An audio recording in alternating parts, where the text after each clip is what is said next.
मध्य प्रदेश में चुनावी साल में हो रही घोषणाएं सरकार के खजाने पर भारी पड़ रही हैं। मौजूदा बजट के मुताबिक सरकार की आमदनी 2.25 लाख करोड़ रुपए है और खर्च इससे 54,000 करोड़ ज्यादा।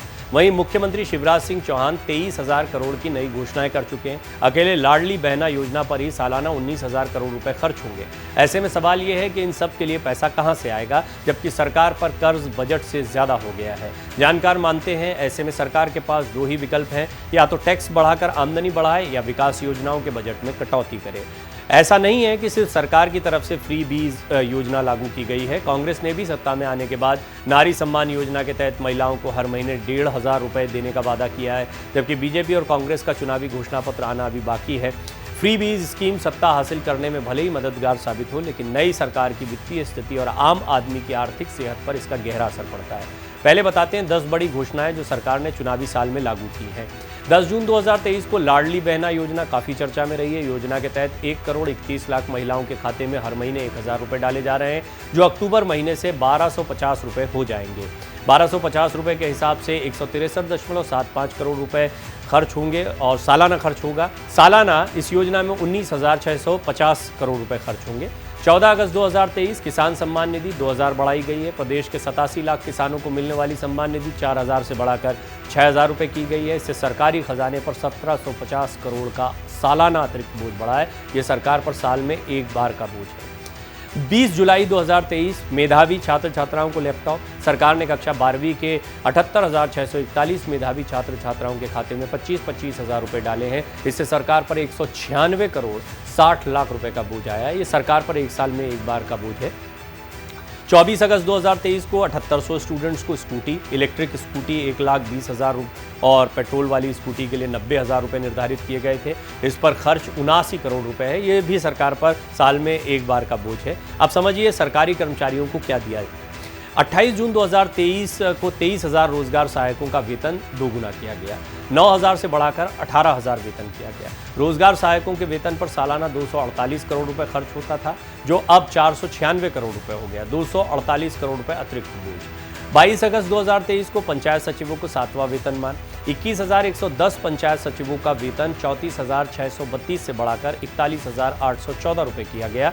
नया वेतनमान देने से सरकार पर 181 करोड़ रुपए का अतिरिक्त बोझ। 14 जुलाई 2023 को कर्मचारियों का डीए 4% बढ़ाया गया। प्रदेश के 7.5 लाख कर्मचारियों को महंगाई भत्ता 38% से बढ़ाकर 42% किया गया। सरकार पर 265 करोड़ रुपए का अतिरिक्त बोझ। 2 सितंबर 2023 अतिथि शिक्षकों का मानदेय दोगुना किया गया।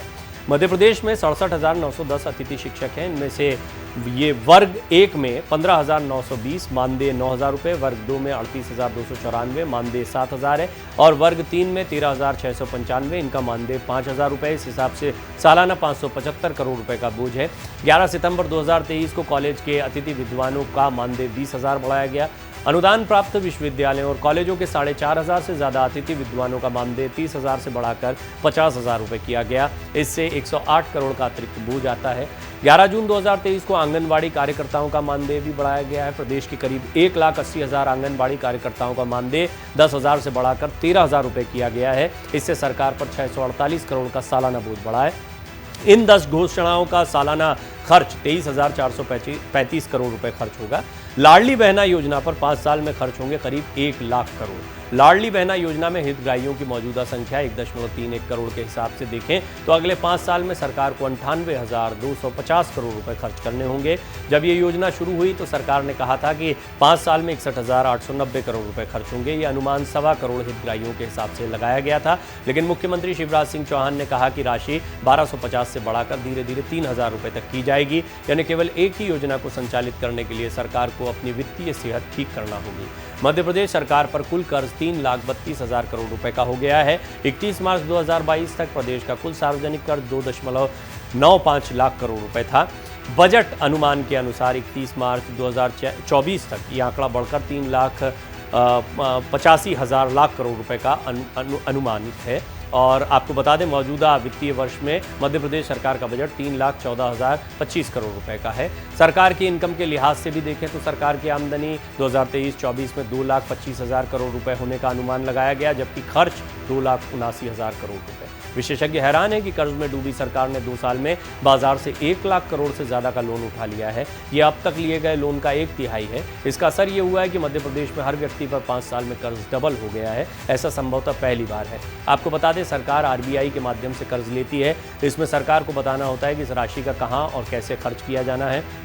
इसके लिए सरकार नोटिफिकेशन जारी करती है, इसमें कर्ज की जानकारी दी जाती है। आरबीआई की अनुशंसा के बाद सरकार कर्ज लेती है। ये पैसा आरबीआई में रजिस्टर्ड वित्तीय संस्थाएं देती हैं। तो कुल मिलाकर यहाँ पर इस एक्सप्लेनर का मकसद ये था, और ये बात सिर्फ मध्य प्रदेश की नहीं है। फ्री बीज योजनाएं जहाँ जहाँ होती है वहाँ ये कहा जाता है कि सरकारें जनता को लुभाने के लिए, वोटर्स को लुभाने के लिए इस तरह की योजनाओं की घोषणा कर देती। कर्नाटक में कांग्रेस ने यही किया और बोझ आया, अतिरिक्त पहले से कर्ज में डूबा हुआ है। लगभग सभी राज्यों की यही स्थिति, राजस्थान की यही स्थिति है। योजनाओं की राजनीति यहाँ पर भी हो रही है। आम आदमी पार्टी की सियासत का यही अंदाज रहा है। फ्री बीज को लेकर एक लंबी बहस चलती रही है।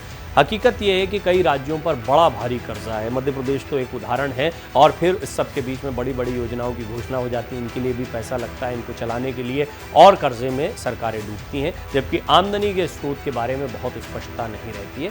तो मुझे उम्मीद है कि आपको ये समझ में आया होगा इससे कि किस तरीके से राज्य सरकारें काम करती हैं, पैसा किस तरह से कर्जा ले रही हैं, कहाँ से कर्जा ले रही हैं, कितना कर्जा बढ़ता चला जा रहा है, और क्यों मजबूरी होती है उनके लिए कि वो इस तरह की फ्री बीज या इस तरह की योजनाओं को लगातार सामने लाते रहते हैं, जबकि उनकी वित्तीय हालत उतनी अच्छी नहीं होती।